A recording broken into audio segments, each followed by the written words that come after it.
Do you like movies and games also? Listen, so much more they all know. Vice, Lotus and friends, welcome to Corrective Consciousness. Welcome to Corrective Consciousness Podcast Episode 61, the 4 Heroes of Light of Podcast. Recommended by Vyse, but ultimately disappointing. I am your host, VyseTheBold, and this is... Lotus Prince, the second of the 3 of the 4 Heroes of Light. And OldManStompy. How can I follow that up? It's everything you could ever want. It's like I said last week. I've become what I hate. So yeah, an inside joke from way back, but yeah, very good. And I am back from a hiatus. I did not drown in the torrents of Irma. Yeah. So I luckily left there on Wednesday before the hurricane actually got there. The town I was actually staying in, it was actually one of the evacuation towns. So. Oh, really? Yeah. Luckily, my girlfriend's parents are safe. They stayed a little bit longer, but luckily they're safe, so that's good. Yes. I will go into that a little bit more on Reactive, but for now, why don't we get the show rolling? Why don't you go ahead, OldManStompy? Alright, so we have a little bit of continuity since I happened to be on last week, and I had a couple of things I didn't quite get to finish last week. I did get to finish this week. One of which was I finished Oceanhorn, the game I'd been playing for the Vita. I also had the chance to follow up a bit and learn a little bit more about the lineage of the game. What is that? I had seen it. What kind of game is that? So Oceanhorn is a Zelda clone. I played it on the Vita. And I had become familiar with it because I had played it briefly at PAX East in March of last year. This year, actually. So I was sort of under the impression that it was a relatively new game since it was being showcased at PAX, but apparently it came out in 2013 for iOS. Oh, wow. Oh, wow. Yeah, so that kind of explains when I was playing it originally why it sort of came across as... Like, I understood it was an indie game. I didn't have, like very high expectations for it, aside from the fact that it looked okay. But there's this dissonance as I was looking through like the early reviews from the game, where like for a mobile game, like the reviews are really great because there aren't a lot of like robust standard sort of closed single player games that aren't like free to play. There aren't like a lot of regular games that look like they belong on a console unless they're ports of like previous console games. Which is very unfortunate. Yeah, so this game came out pretty highly reviewed for iOS. Once it made its way onto consoles, the reviews, I guess the standards are a little bit higher for what a game should be to be like highly regarded on a console. The competition is stiffer. I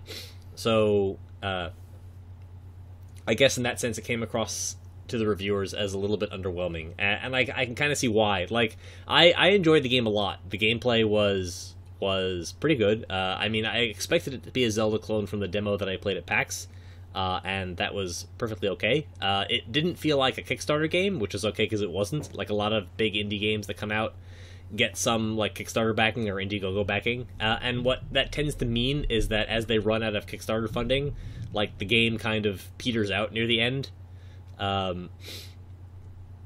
This game didn't have that. The last couple of dungeons are still really interesting, and apparently it received a patch where they added this optional dungeon called the Isle of Whispers. Oh, that's cool.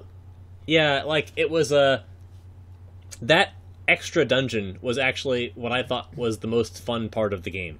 Oh, neat.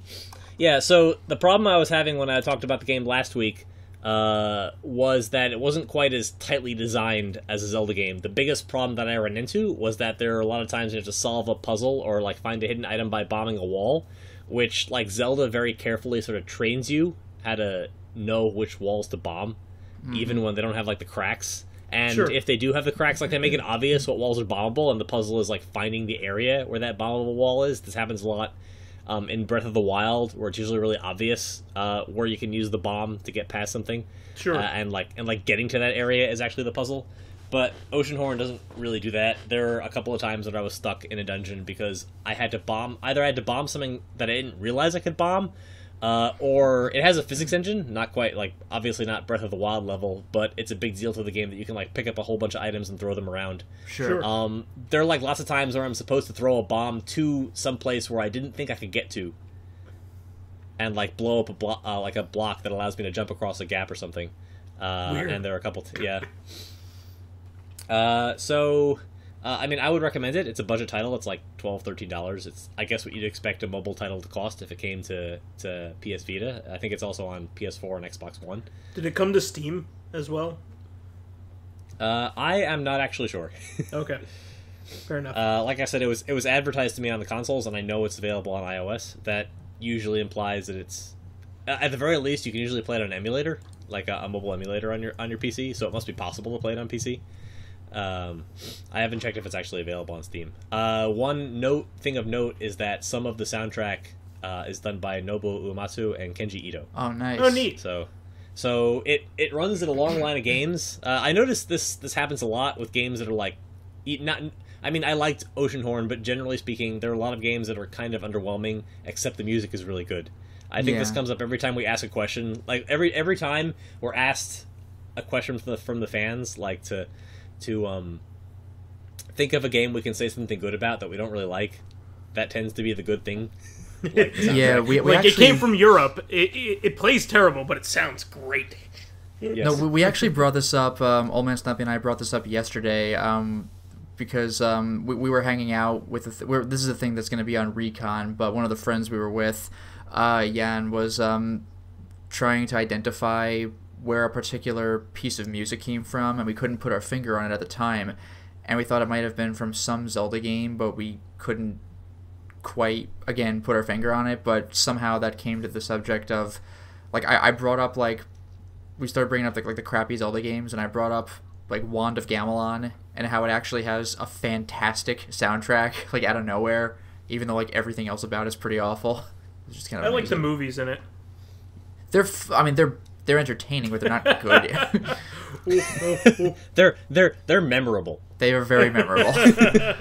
So the other example I had, and I think we brought this up the last time we talked about this on a viewer question, was like all the Korean MMOs tend to have pretty high quality soundtracks. Like Tree of Savior has a great soundtrack. Maple Story has a great soundtrack. They play like absolute garbage, you know, unless you like grinding for like 1,100 hours, you know, just to get to the level caps of the.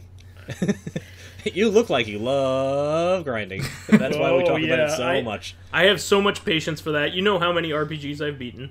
Yeah. Just I know this how year. many RPGs you've played. I don't know about beaten. I think I've beaten roughly about 5. Okay.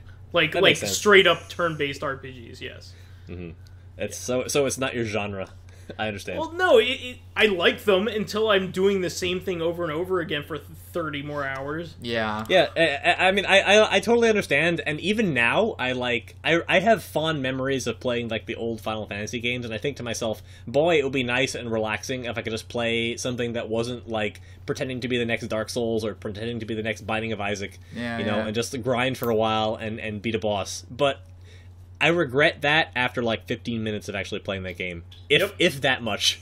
Yeah, I mean, we've brought this up on a much older podcast, but you probably enjoyed and have fond memories of playing Final Fantasy VI and stuff like that because that's what we had. Yeah. And you like, we weren't buying like 10 video games at once. It's like, this is the one video game you're getting for Christmas or whatever, so play the hell out of it. And you're like, well, I got a year. I'll use the grinding have time. one video game system, like what? Like 2 or 3 games came out a month, and like the other 2 weren't your style. Yeah. Even like all 3 of them couldn't have been your style, and so you know, typically you were just a Genesis kid or an SNES kid because your parents wouldn't buy you both. Mm-hmm. Like, yeah, it's just one of those things. Yeah, and like you go to Blockbuster and you pick up the game and you play it for a little bit, and you're like, this actually kind of sucks. You know, I'm not going to put together my allowance for 6 months and pay $80 to buy this game because oddly, back then in the Super Nintendo days, games cost more in raw money, even without accounting for inflation, than they do now. Yeah, it was like $80 for Chrono Trigger, something like that. Yeah. At that point, I'm glad that we moved to CD based. Nintendo didn't after learning that lesson for a while, but most other companies moved. Yeah, no, N64 games were like still $80, weren't they? Yep. I don't recall the N64 games being that expensive, but they were still cartridge-based games, and they were still more expensive than PSX games. I remember their budget line was like $40 when new PlayStation games, like brand new ones that was the regular cost of a PlayStation 1 game. Yeah, $40 exactly. was the maximum. Jesus. Now everything is $60, but accounting for inflation, that's still less than we paid. Yeah, there are plenty of games though that you could buy for under $20 now, or even under 40 when they come out. Plenty of new games just come out under 40. If you count for like AAA titles that have DLC, there are also games that require you to spend a lot more than $60 to buy the whole game. That's true. Like if you buy BioShock Infinite, it originally cost you like $100 because with the season pass, all the DLC. Yeah. Broadly speaking, I think that's a good thing that we have a range as opposed to every AAA title being fixed to a certain price points or like 2 to 3 price points, depending upon whether it's a budget title. No, that's the thing. Like, I don't like season that. passes, but like I can either just not buy them, or I can pick and choose the DLC of them that I would like to buy. And if I really do want to spend the full price on everything, then I can do that too. Yeah, and even in Japan, like they had for PS2 games at least, they had games that were like $15 released new all the way up to about $100. Equivalent of $100. So I mean, like you get what you paid for in a lot of those instances. Like the $15 games were really goofy, but those were those D3 publisher games. But then you also had some like the Sega Ages games, which were $25. They were fantastic. A lot of those. Mm-hmm. So I mean, the $15 games, weren't those like Oni Chanbara and like EDF? Yeah. Yes, those D3 EDF publisher games that were just like experimental. They were really just experimental. They just pooped out something and saw whether people liked it. Yeah. And it was never like a high quality experience, but it could be like it was usually goofy as shit and fun. Mm-hmm. So, whatever. All right. So yeah. So that was my Oceanhorn experience. Again, I guess I would recommend it.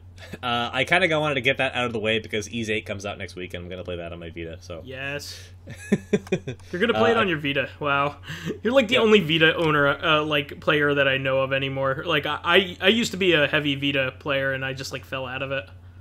That's really unfortunate. I mean, it's got its niche market as like a JRPG machine, like a visual novel machine at this point, because those are only like publishers that are still actively supporting the Vita in the US. But it's a really nice handheld. It might have been my favorite handheld if Sony was still actively supporting it, and it was easier to get a hold of good memory cards.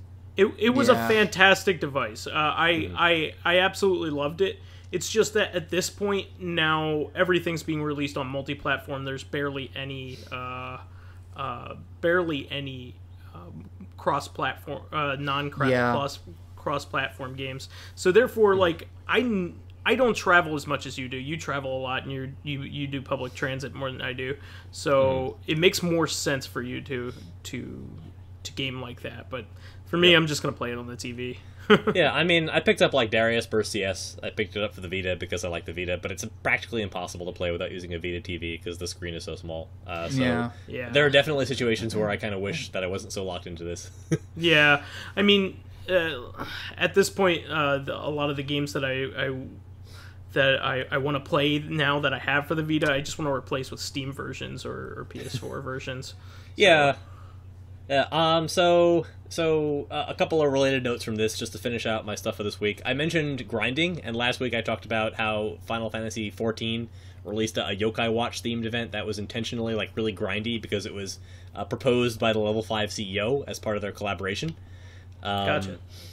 And just like I talked about like earlier in my segment, I was like, oh man, I finally have a reason to like level grind a little bit, just like old times when I used to play MapleStory, and like to focus on the actual combat instead of just like careening through the weekly logs to get my experience. And after only like a few days, like, so you have to get like 200 of these medals that you earn by taking the Yokai Watch minions from the game and bringing them into combat.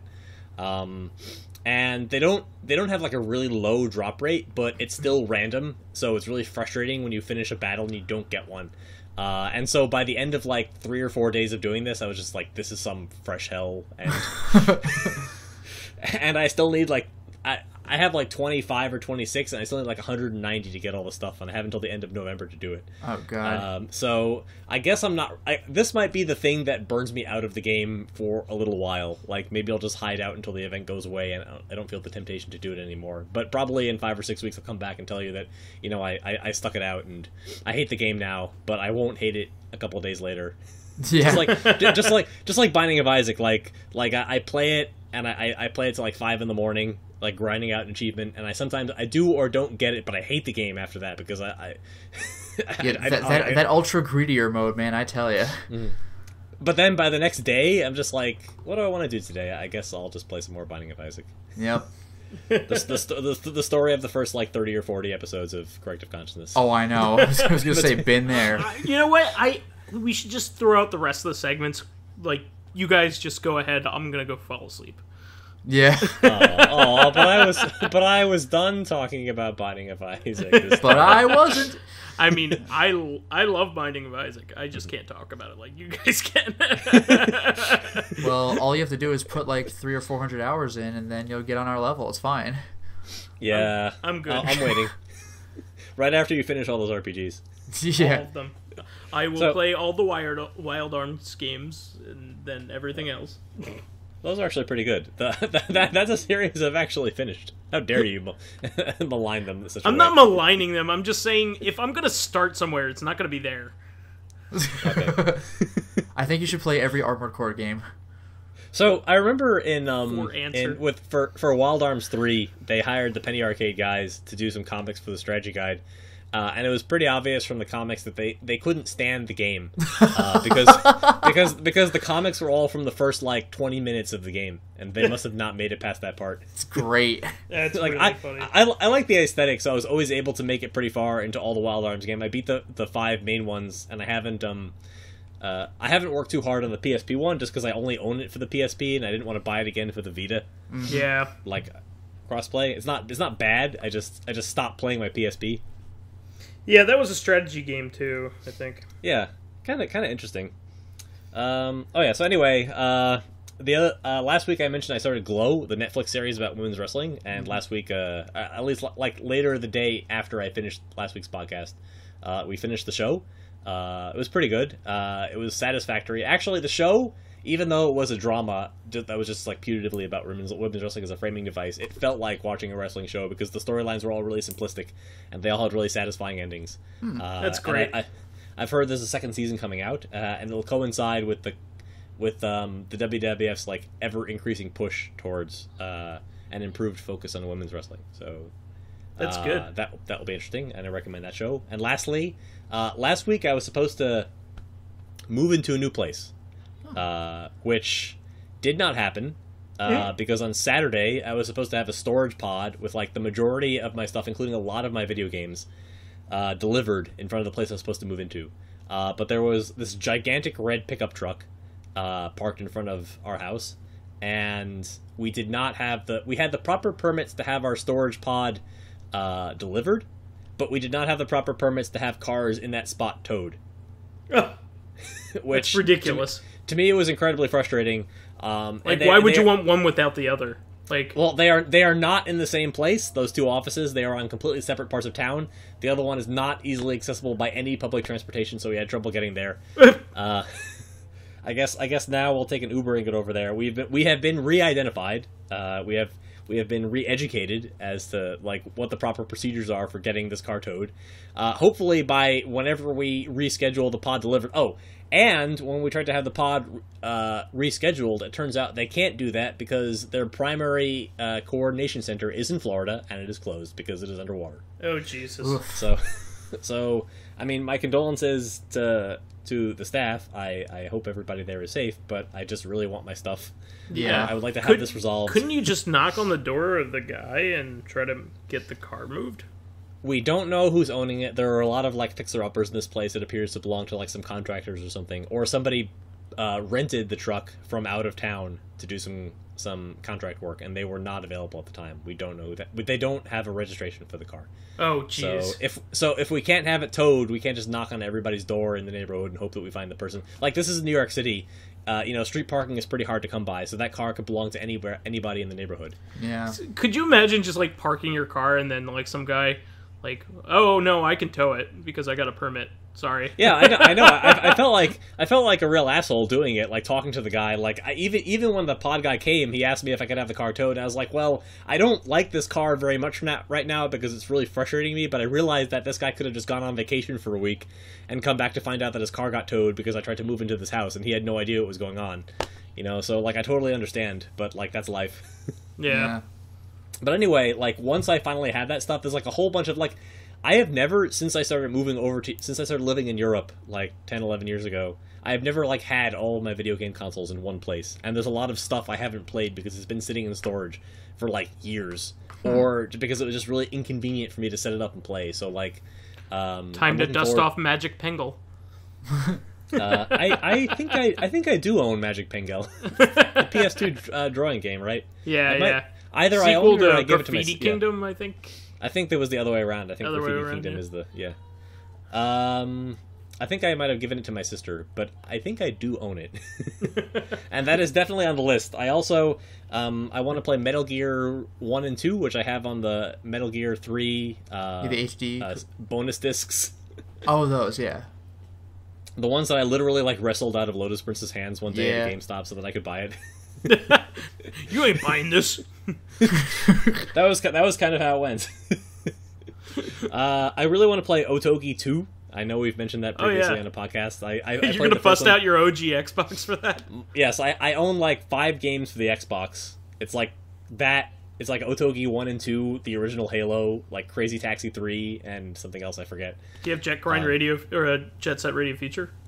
I do not have Jet Set Radio Future. I'll probably pick up that and like, Panzer Dragoon Order. Yeah. That's all you need. My roommate in college owned those games, so I didn't buy them myself. Oh, there you go. Yeah. But now is a good time. Yeah, you should also get Outrun 2006 as well. Very good game. Isn't that like $80? Buy it. Well, I spent $500 on a copy of Ever 17. I'm sure I can manage to convince myself to spend $80 on a copy of. I was very tempted to open the seal on that. What was it? Just to see wither away. Was a copy of what? What was it? Ever 17. What is that? Ever 17 is an ultra rare visual novel by the same guy who wrote the story to 999 and those games. Oh jeez. It's actually like topically it's actually really similar to 999. You can tell they were written by the same guy. Huh. It's part of a series of visual novels that came out in Japan. They're very highly regarded. They're also like some of the only really good visual novels besides like that and Steins Gate and Snatcher that aren't like H games. Yes. Yeah. So it was really refreshing for me to get to play it. It was like licensed for distribution in America and translated by a really small company that wound out of business immediately after. So it has a really, really limited English release. Huh. And I picked it up on like eBay or something a long time ago, and I realized like this game is so rare and valuable that I can't actually justify opening it to play it. So I had to pirate the game just to play it. Yeah, no, he had a sealed copy of it, and like a sealed copy of that rare of a game that people actually want. Yeah, crazy. So I mean that was interesting, but like a couple of weeks ago I had a rant about limited run games, and I think that was the game that finally like broke me. Like I didn't understand why I was doing this. Like I just spent $500 to purchase a game that I'm never going to play. It's antithetical to like everything that I do. Like even when I used to collect comics, I would never buy them unless I plan to read them. Yeah. So like it's kind of like my vinyl rule. It's just like I'm not gonna buy this unless I'm gonna listen to it. Yeah, or it's Contra 3. I should get you the Contra 3 vinyl one day. Don't worry, I already got it. Oh, I should get you another copy. Yeah, it'll be the best present. So that was my week and a half or so. Lotus, how about you? Okay, well, first of all, the just to breeze over this one really quickly, the Skies of Arcadia Let's Play, I mentioned last week, it's been fully uploaded. Now it is fully viewable to everyone. So all 52 parts are easily searchable on YouTube. Have fun. It's a long freaking game, but oh yeah, it's worth it. It really is. I actually got a lot of comments at the end like, "Oh man, this game really is great." Because Skies of Arcadia is one of those games that is not easily available on Steam or something. You either have it for the Dreamcast or the GameCube, or you don't. So for a lot of people, they just don't have the game. So this is a good way to experience it. I got further in Witcher 2. The game is getting really enjoyable now. I beat Chapter 2, which had one of those points where you can make a choice that impacts what kind of ending you're going to get. So I did that, so I'm going in a, not a regular path now. I'm going on one of a couple of paths based on choices I've already made, and from there I'm entering Chapter 3 based on whether I decided to kill a certain person. So we're moving on from there. There's one thing I don't think I'm going to be able to do, but it's actually really cool. This is exclusive to the PC version of The Witcher 2, but in the original Witcher, you could try to keep your hands clean of the political feud going on, or you could side with the Order of the Flaming Rose, the Knights, or you could side with the more the more rebellious Scoia'tael, or the non-humans, like the elves and the dwarves. I think I went the Scoia'tael route, so I don't think I'm gonna be able to do this. But if I had sided with the Order, there's this part really early in Chapter 3 where you can't get into this door. No one will let you in, so you have to sneak around, and that's how 100% of Xbox 360 players play the game. But if you beat the original Witcher and sided with the Order, and the save data is on your computer, then you could just go up to the front door and Siegfried from the first game and be like, "Oh hi, come on in." And just like it's nice. Like that's awesome. Like it. I'm not gonna do a whole damn other playthrough of the original Witcher and then all of what I did on The Witcher 2 just to see that, but that's pretty damn cool. I kind of like that.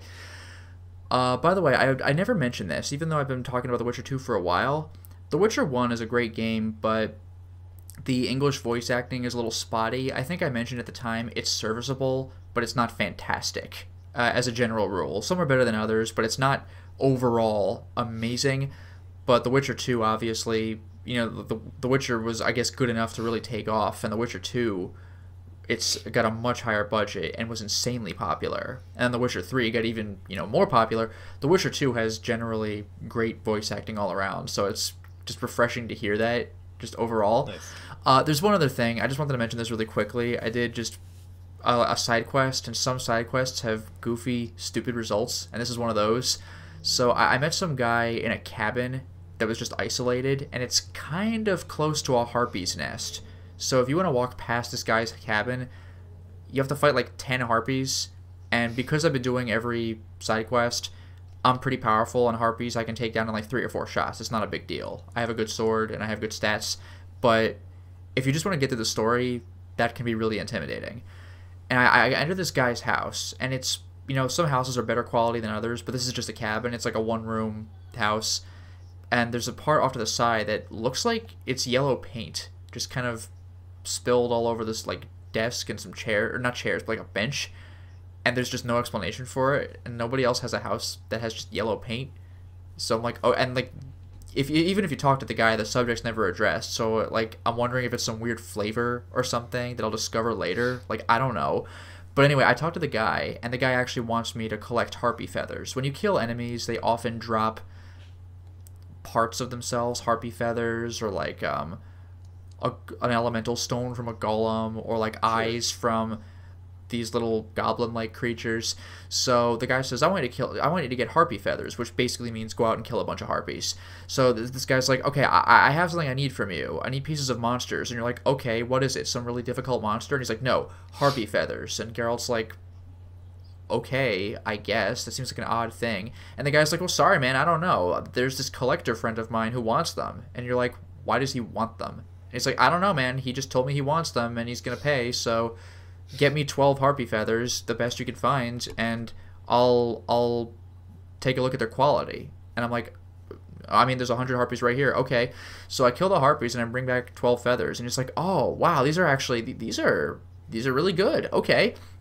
Could you please, now that this guy's seen your quality, could you get me 60? And I'm like, oh, god damn it. So that requires me going through like 3 or 4 waves of harpies, which isn't that big of a deal, but it's like, did you have to give me such a high number?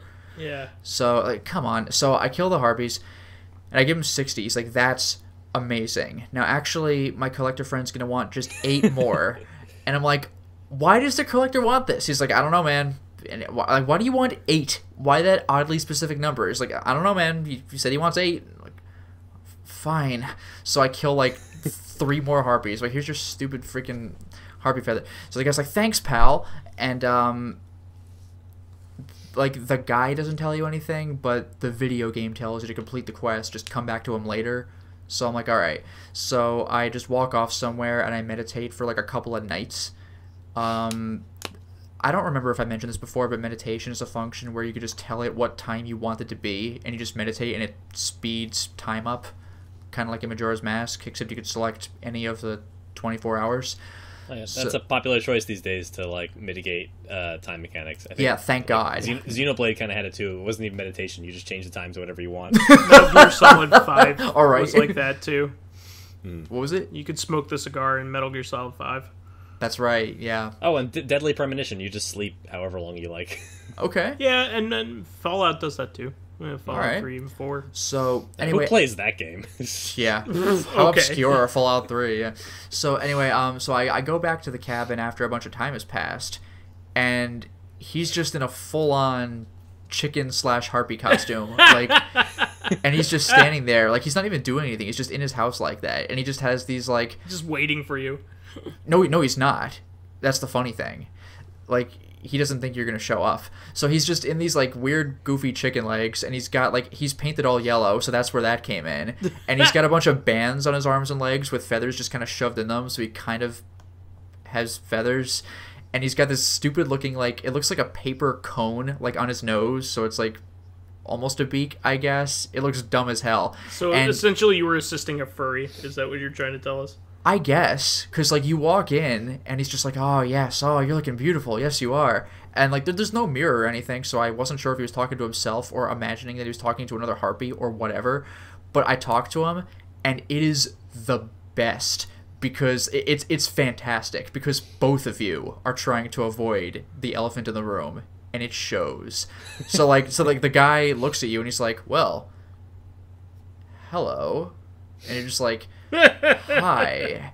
And so you have 2 options to talk to him, and they're both like you know, nice weather we're having. Like, they're both really like small talk kind of things, and he's like, so you know, I have another feather for you if you would like it. And the guy's like, no, I don't need any more. And you're like, you mean your collector friend doesn't need any more? It's like, that's correct. And it's like, well, why did he want such a specific number of feathers then? The guy's like, well, maybe it didn't quite fit into his collection of the number of feathers. Maybe it was one too many. And you're like, well, that doesn't seem like it would matter. He's like, well, it's immensely important. Like, well, I guess I just don't understand collecting then. And like, you're just both desperately trying to get out of the conversation, like, in a way that doesn't offend the other. It's amazing. It's like it's also like, I've never played the game, so it's super easy for me to imagine it now in Lotus's voice, like, while this whole conversation is going on. Makes it, like, twice as funny. You know, I actually put up just that clip on YouTube, just called The Witcher 2 is Serious Business. It's pretty great. Like, you know, so those mages, I don't know, man, if they have too much power, then it might start affecting the world negatively. And Geralt's like, I shudder to think about it. You just kind of like stop talking. It's great. And now normally when you kill certain monsters, there's a small chance they might drop a trophy of that monster. Like, you can get a cockatrice trophy, and it's usually like a foot or a tongue or something that you can just wear on your belt, and it just exists to sell.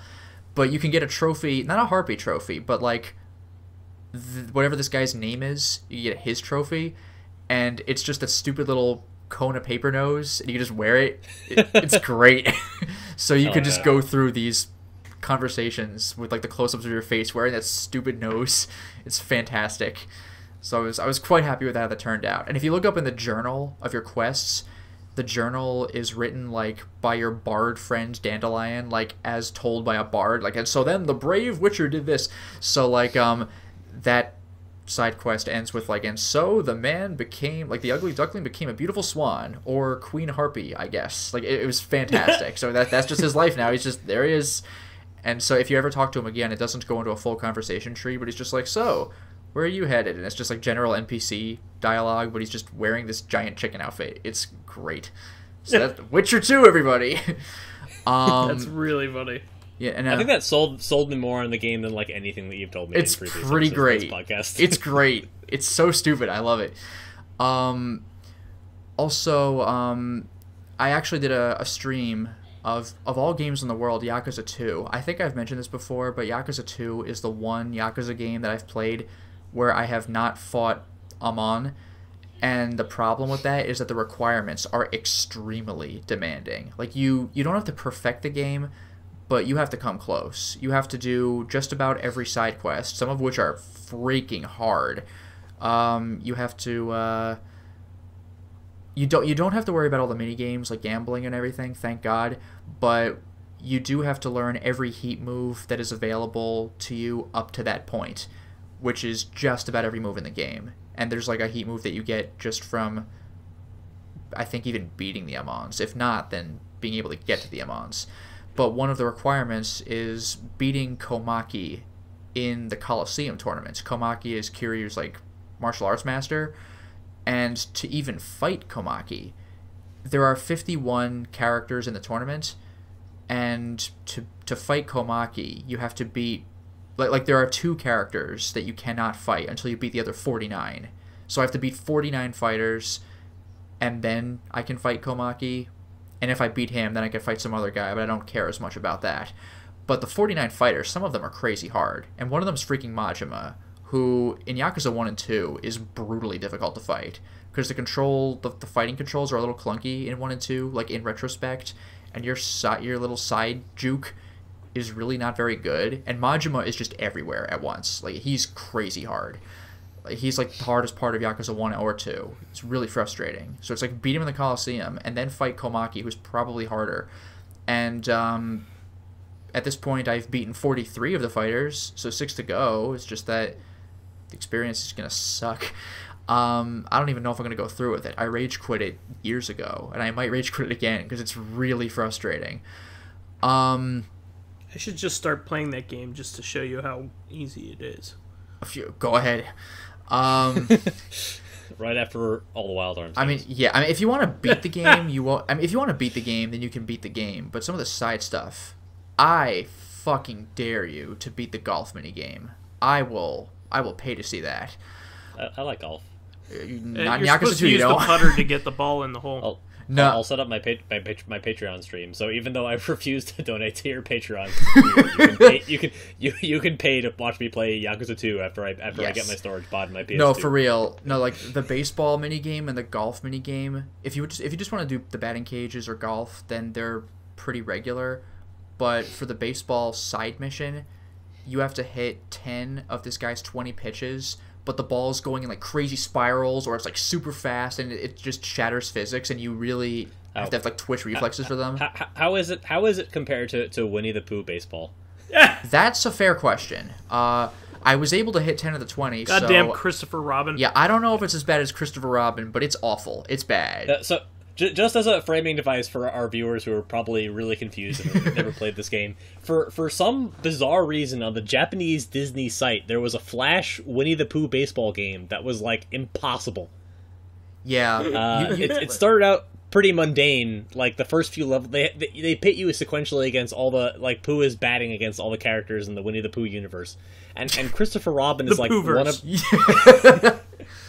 So like remember, like we're not like we're not like experts, but we're not terrible gamers, and none of us managed to beat Christopher Robin. It's one of the hardest things in video gaming history. I was able to get to Christopher Robin, and that is achievement enough. Beating Tigger is ridiculous. Like the thing is, Christopher Robin, like each character you bat up against has a particular trait. Like Eeyore just throws a baseball, but like one of them, maybe Owl or something, throws it in a weird wavy pattern. One of them throws the ball and it becomes invisible after a short period and re-becomes visible right when it's about to hit your bat, so you have to have timing down. And it can get really hard. And Christopher Robin has traits of all these characters, and you don't know which kind of ball is going to throw next. And the funny thing is, when he throws an Eeyore pitch, which is just a straight pitch, it's actually one of the scariest because it is like crazy fast. Like, all of a sudden, you're waiting for all these tricks, and then he gets ready to pitch, and it's just like, bam, the ball's already in the catcher's mitt. You're like, what happened? Also, his regular speed is just like 20 or 30% faster than everybody else's speed. So that's what I'm saying. The Eeyore pitch is bonkers. Game at once. So I think Mr. Ryu is probably the best overall in terms of like skills and reaction time, like Twitch gamer that we have. Yeah, he's a fighting gamer. And even he wasn't able to beat Christopher Robin. Yeah, he got a better score against Christopher Robin than I did, but not enough to pass. That was tough. But Yakuza 2 is some bullshit. And by the way, it's a side story, not just a level of difficulty in the batting cage. So if you lose it, you lose it. So I would have to save before the mission and then reset whenever I lost, which was a lot. So that was fun. The golf minigame is even worse. Not the golf minigame, the golf side mission. I fucking dare you. I dare you to play the golf minigame. Because what you have to do is the guy says, I want you to get at least however many points. Unlike, there's like easy, medium, hard, and like alien difficulty. And whoa, man, like the alien difficulty is insane because number one, there is severe wind. Like there is, even though you're indoors, there is crazy wind. So like when you hit the ball, if you're aiming it right, it's going to blow off like way off to the side and then blow back in. Like if you try hitting it straight, you will miss. And not only that, but to get the score that you're looking for, you're going to have to hit the blades of the windmill as they're spinning. It's fucking bonkers. So that's cool, and I did that. Do you get the UFO ending if you beat the alien mode? Yeah, no, but you do get a unique heat action, which is a proper golf swing when you fight enemies. Like the golf swing that Kiryu I think just has in Yakuza 3, like you had to earn that in Yakuza 2. Without that, you just do a regular bash them with a long object animation. So, man. And the last thing I want to bring up is I got further in Dark Souls. I beat the 4 kings in New Londo Ruins. That was a trip. And I also beat Gwendolyn. Man, Gwendolyn's fight is very simple, but it's difficult, at least for me, to execute. Because if you mess up, he can kill you really quickly because he has high magic damage. And he doesn't respawn you at the fireplace that's right in front of him. For some reason, he spawns you at a fireplace that's like at the beginning of Honor Orlando, and due to the way you have to get to him, you have to summon this elevator to yourself and then bring it back down. Normally there's a lever to pull an elevator to your location, but this is the beginning of Honor Orlando before you discover that gimmick, so you have to work your way all the way around to where you can access the elevator. So I basically had to do the Honor Orlando dungeon up to that point every time to get back to him, so my fights would last like 30 seconds to like 2 minutes, maybe, and then I would die, and getting back to him was like 8 minutes. So the actual fight was really short, but getting to him sucked. So it took me like 2 hours, very little of that time actually fighting him, to beat him. So, man, the Schadenfreude when I beat him was freaking real, even though it's just a video game character, and he dies the same way as anybody else dies. But it still felt really good to kick his ass. Fuck Gwendolyn. So anyway, that's been my week. So how about you, Vice? So I had a couple weeks here in between. So I did play a little bit more of Rise of the Tomb Raider, just kind of plugging along. There's so much side stuff to do in that game, like side things to collect, that like making actual headway in the storyline is kind of secondary. As funny as it sounds to do secondary stuff first, but there's just so much to do in each section that you come to that like you make slow progress. So I've been doing that, and I had a particularly frustrating tomb because the physics were very janky and not well thought. So I got past that, thankfully, so I'm continuing on. I'm starting to like the game more now that I'm crafting more types of arrows. Like, you first start off with regular arrows, of course, and then you go to poison ones, and then to flaming arrows, and then to explosive ones eventually. So I'm having fun with those.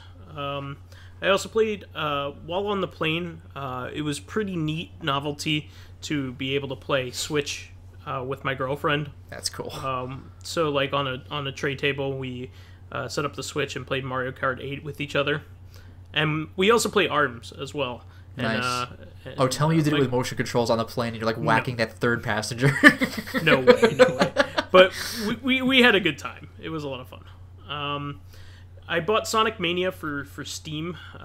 So I had gotten the special edition of that. So kind of the funny thing about that was that the physical good actually came to me before the game had been released.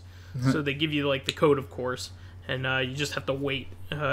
We had to wait until it actually released, and it released with a bunch of problems, like a lot of people thought it would. But hopefully, most of them are resolved now.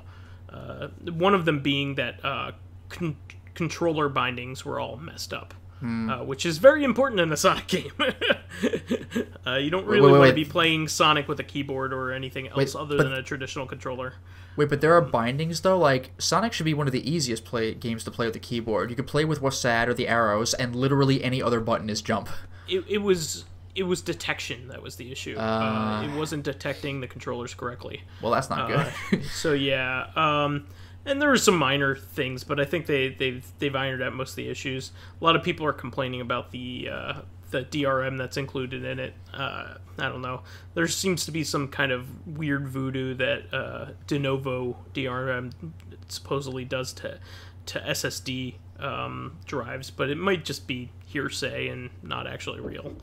So who the heck knows? But I also on the plane. I wanted to talk more in depth. Oh, and Sonic Mania was, of course, really good. I got to Chemical Plant Zone and am having a blast with it. It's really nice. Fun. Same theme, like remixed or something? Yes. Nice. Yes. It's excellent. I didn't play it enough to give an overall impression, but I'm loving it. I don't suspect I'm going to hate it at all. Mm-hmm. And I got Mighty Gunvolt Burst for my Switch, which is a sequel to Mighty Gunvolt, which is a side game that was included with Azure Striker Gunvolt. It was like an 8-bit style bonus game that was done in the style of Mega Man, where you could play as Mighty, as you could play as the Mighty style, like Mighty Final Fight, where super deformed versions of Beck and from Mighty Number 9, and Azure Striker Gunvolt, and so they made a full game out of it, which was pretty neat. Nice. The original game only consisted of like a couple of levels because it was supposed to be like a bonus game, but the bonus game was so popular that they made their own game for it. So this just proves that like Mighty Number 9 could have been good, and it just wasn't. Yeah. like this game is good, and it has Mighty Number 9 in it, and like all the gameplay style of Mighty Number 9. It's just they couldn't make it the actual game good for some reason. It'd be a great recurring gag is if like every game that Mighty Number 9 or that Beck appears in from now is like amazing, except for his own game. I mean, it's like kind of reminiscent of that thing in Disgaea where they had that character Asagi who was supposed she never to be got her own game in her own, who was supposed to be in her own game originally, but it never came out, so they have her guest star in every other. She's an Disgaea unlockable game character someone, like every single time. As someone whose gag is that she wants to be the main character of a game. Yeah, it's fantastic. And I will add that just like Mighty Number 9, the box for Mighty Number 9 is incredibly disappointing. It's already falling apart. And Are I just you received kidding? it a week ago. Yeah. Oh wow. Wait, really? The glue gave way. Come on. Yeah, and all I did was make it into a box. I just folded it the way it was supposed to be folded. That reminds me of that bit in Seinfeld where they're trying to like diagnose like the death of George's fiance, and it's like, oh, it's a toxin found in particularly cheap adhesives. It's just like, oh no. It's like Fangamer makes amazing things. It's just the only thing that they make that is bad is the Mighty Number 9. So I'm waiting to find out that like Mighty Number 9 was financed by like Zero Mostel and Gene Wilder.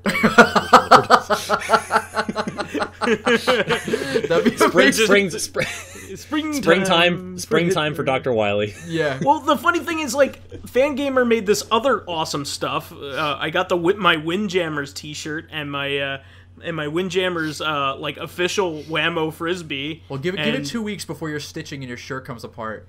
Yeah, come on. No, like they can't make a fucking box, but all this other stuff, like So The game got I'm fucking also reminded of flopped.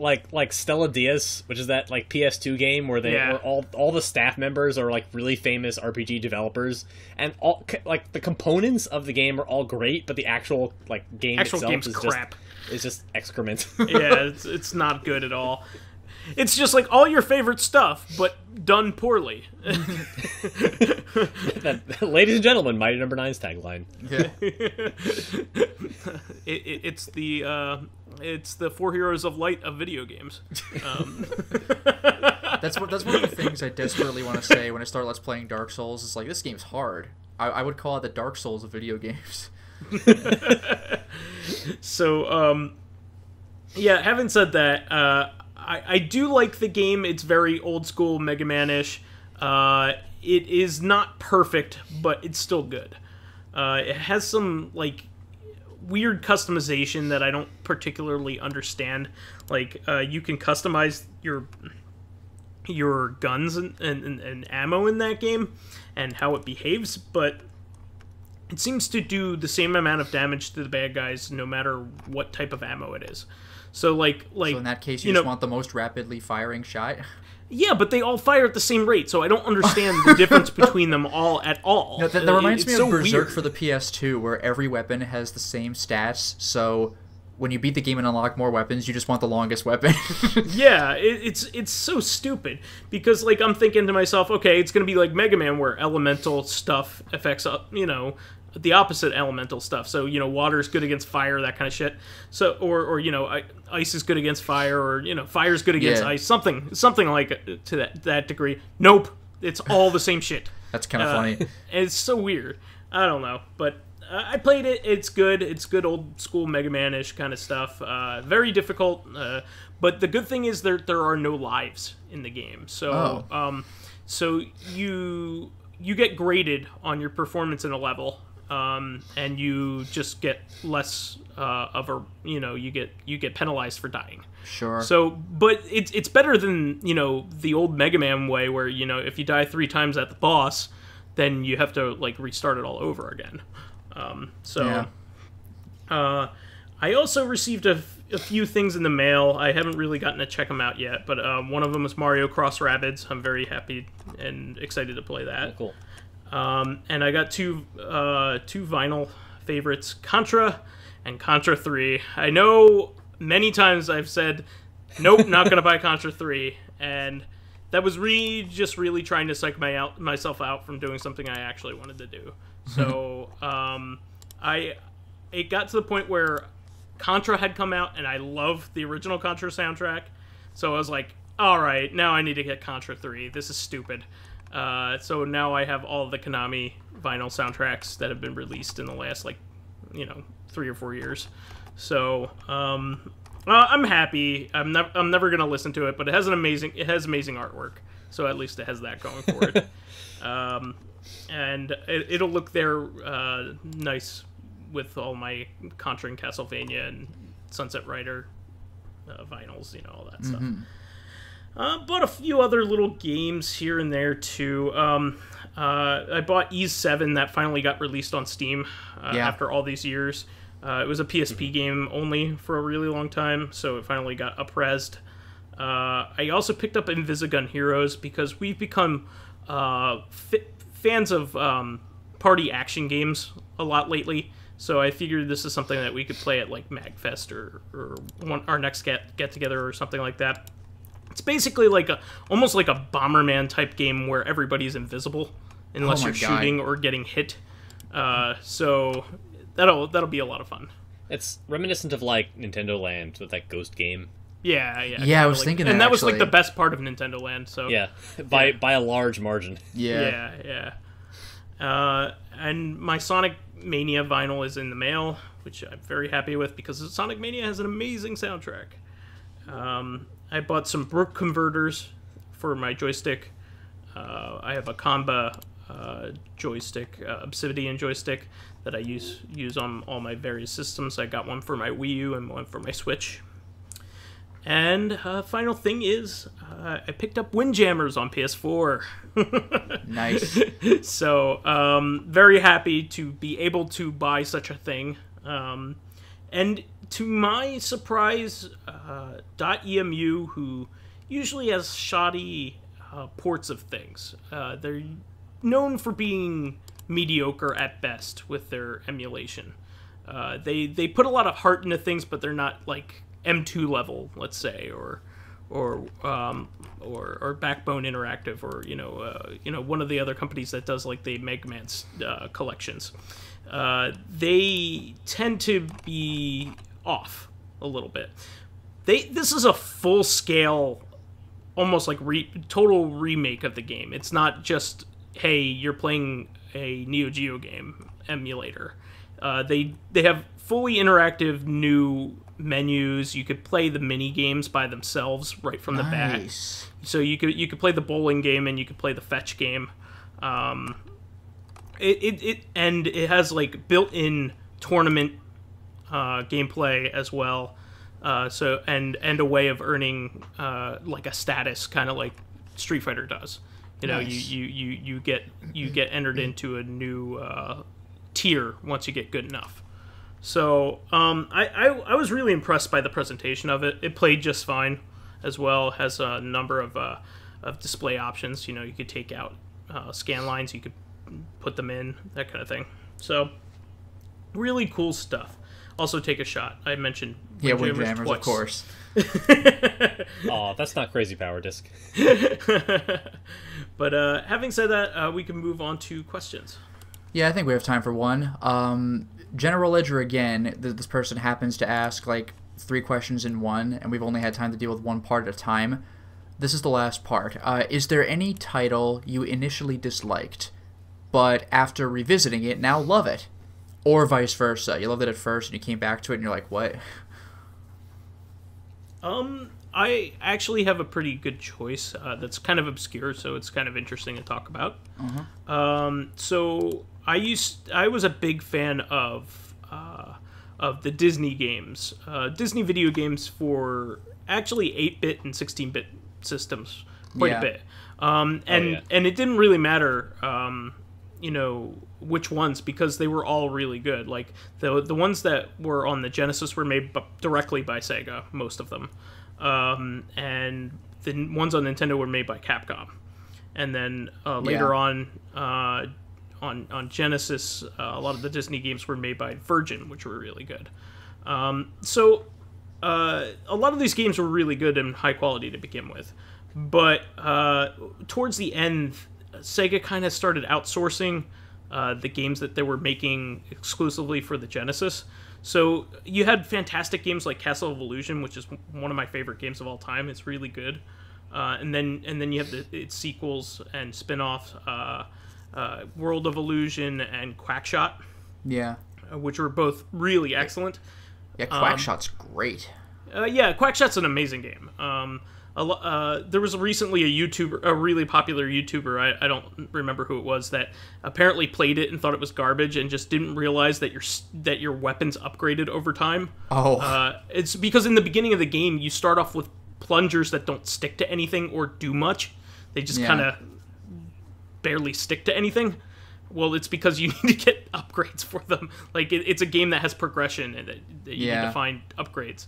But anyway, so after that is Fantasia, which is straight garbage. It was outsourced and was not made by Sega. And then the last one was Goofy's Hysterical History Tour, which nobody talks about. And I beat this game when I was a kid. I rented it, and I thought it was really good. I went back and played it recently, and it is so slow. It's unbearable. I cannot play it. And I don't even know why I didn't notice it when I was a kid. It's just so slow and really poorly animated. Just not a fun game. So, any other choices, guys? Yeah, I got a couple. So I know we've never talked about this in the show before, but my choice would be The Binding of Isaac.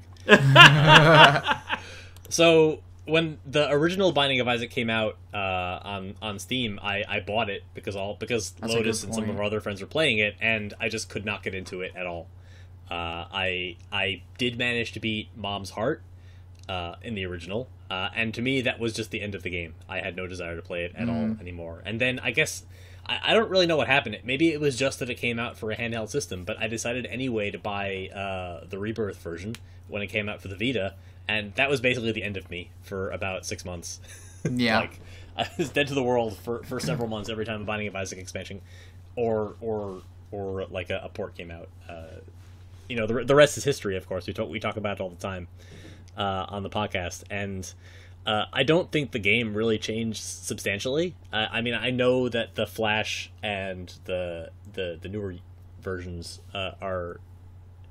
they play slightly differently, but the core gameplay is basically the same, and most of the items are the same. But it was the release of the Vita version that really like sold me on the game. I guess going the other way would probably be like any like grindy JRPG, which I talked about a little bit earlier. Like I have a bunch of those in my backlog. Like I really wanted to play The Legend of Dragoon when it came out. I played the demo of that, and I loved the demo. Yeah, as it turns out, like, unless you're really into that slow, grindy, like, turn-based style, specifically from, like, the PlayStation era where you can handle, like, having to wait for load times between every battle and between every, like, scene, which we put up with when we played, like, Final Fantasy VII, 8, and 9, and most of the JRPGs that came out for that console, and I think even a little bit for the PS2. But, like, trying to go back and play the game now, when I, like, finally, like, bothered to track down a copy and try to play it on my PS2 while I was over in Europe was just interminable. There's a lot of, like, games I always wanted to play from that era, but they're just impossible to play these days. Like, the original Tomb Raider is just impossible to play. It controls so poorly. Yeah, you know what? You need to play Tomb Raider Anniversary, which is a full remake. I do have that on Steam. I just happened to acquire the original Tomb Raider for the PlayStation from a friend of ours who had a garage sale, so I thought I'd give it a shot because I already had it. Then later I picked up like the entire Tomb Raider collection on Steam during one of the big Steam sales. The original Tomb Raiders are hard to go back to. They control very awkwardly. Yeah, and it's amazing because they were revolutionary at the time. Actually, I never really caught on with them. Oh, I was just going to say, I never really caught on with them, and even back then. I mean... I was no stranger to playing awkwardly controlling games. I mean, I love the tank controlling Resident Evil games quite all right. But, I still love them. Yeah, but the I always felt like the Tomb Raider games felt like the overly animated like cinematic platformers like Dragon's Lair. Not Dragon's Lair, because that's more of a timing game. I'm more talking about like the original Prince of Persia or Out of This World, where you have to really time jumps and everything is in motion and like everything has a lot of inertia and it's just wasn't the best. No, and going back to what OldManStompy was saying, I could actually call back to two things he said, which is kind of funny. One of them, in a way, is the original Binding of Isaac, because when I first got Rebirth, I was like, man, it looked all smooth in the original Binding of Isaac, and now it's all pixely, but now, like, when I go back and look at the original Binding of Isaac, it just, I mean, I know it's a Flash game, but it just looks like a Flash game, and Flash is kind of getting outdated at this point, and also, maybe it's just me, but it feels way harder than Rebirth. Like, Rebirth got some bullshit with the Afterbirth Plus DLC, but that was kind of like artificial difficulty, but the original game is just like, enemies just kind of just get on you before you know it. I don't know, it's hard. It's a little hard to go back to the original game after Rebirth, and I platinumed the original game, except for they came out with that free DLC later, which is the hardest of hard modes. I don't know if I'm going to bother with that, but yeah, I don't know. Like, I don't dislike it, but I go back and I'm like, oh, wow, after Rebirth, it feels weird. And the other thing, regarding janky controls, I might go with Shadows of the Empire. I still like the game, and I could probably still beat it, but oh boy, does it feel clunky. It feels kind of cheap. Yeah. Even just turning around, like, you can't. You have to, like, hold right and have the camera just kind of follow you around. It feels weird. I tried playing the superior version, the PC release, which has full-on cutscenes and better presentation, but the controls are freaking stupid for that game, and you can't customize the controls. Like, I think, if memory serves, you move forward by, like, sliding your mouse forward. It's like, that's gotta be one of the dumbest things you could do. Wow. it's like, can I make the controls something that's not the dumbest thing I've ever seen? No. Okay. I kind of feeling this way about GoldenEye these days. Like, anytime No, I go back I know and the play feeling. GoldenEye, I'm like, I don't want to play this. Yeah, no, we showed Mr. Ryu GoldenEye in PAX East in like 2012 or 2013 or something, and he had not played it as a kid. So he was just like, what is this garbage?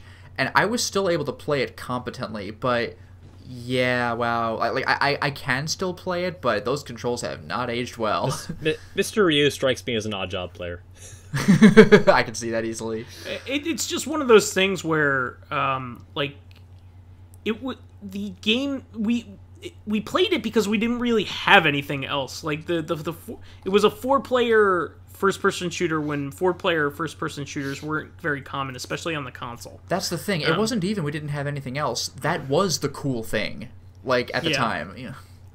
And it's competently made, but nowadays we have so many good things that do everything it does better. Yeah. You know what I mean? Like, even just playing the original Halo is a huge relief when you go play that game. You know what I mean? What you should look up on Steam, it's free to download, is GoldenEye Source. It's basically like, what if they remade GoldenEye, no single player, but what if they remade GoldenEye's multiplayer stuff with just modern-ish graphics and proper controls? I think it's like a Half-Life 2 mod for GoldenEye. And they have, like, remixed music. It's way better. And they even have some cute little nods. Like, you could play in the casino from Casino Royale as a level. Like, it's really great when you're playing with, like, 8 people or something. It's, like, what GoldenEye on the 64, like, if GoldenEye 64 were released today, it's what it should have been. You know, it's, like, superior GoldenEye experience if you're only interested in multiplayer. And you can aim with the mouse and everything. It just feels and looks better and sounds better, too. For England, Lotus. No. For me. Anyways, I think that's all we have time for this time around. So that is the show for this week. We want to thank all of our fans who contributed questions. Please keep us supplied with awesome topics by submitting questions of your own on the YouTube and SoundCloud pages. While there, please give us thumbs up, likes, and 5-star rating us on iTunes. It helps us promote and spread awareness of the show, and any bit of encouragement helps keep the show going, especially when the other cast members talk about me behind my back while I'm editing the podcast, of which they know I'm going to. That's what makes it so funny. The same thing happened on a couple of instances when I was off the podcast, and I just have your raw audio file. It's like, hello, Lotus, and like the part that's not going to go on the air, just like, thanks. Hey, Lotus, you fuck. Oh. Usually we use his given name, just not on the podcast. Yeah. It's usually Pyro, like, hey Justin, thanks for editing this. Like, you're welcome. You can't hear me. You're editing this while we're having fun and not editing. Yeah, while we're doing literally anything else. Hey, Vice. Sounds like 2 wasn't good after all.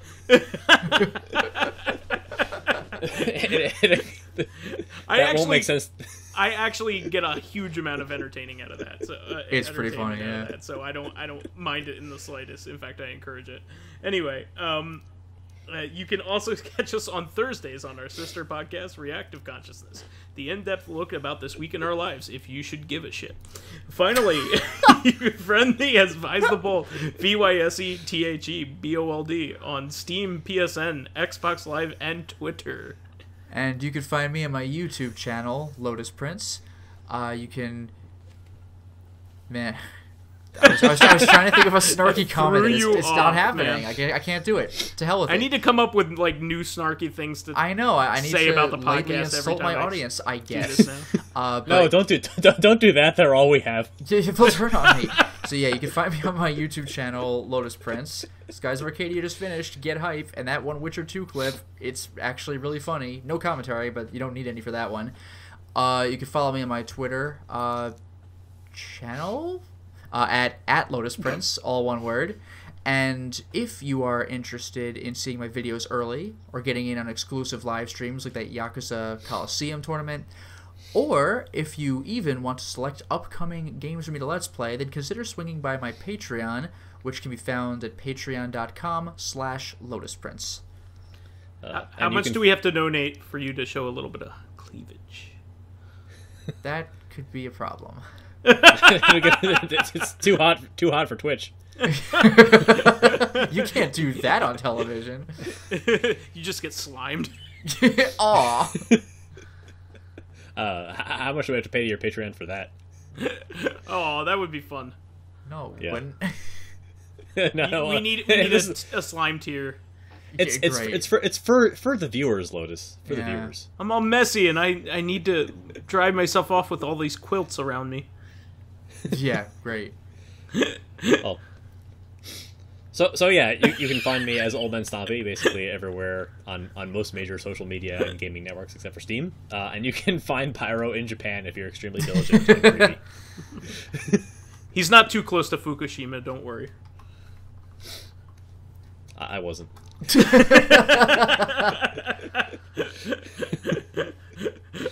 All right, I think we've gotten our sleepy ha-has in here. Yeah. We'll catch you. We'll catch you on Thursday, guys. Until next time, everyone. Cheers.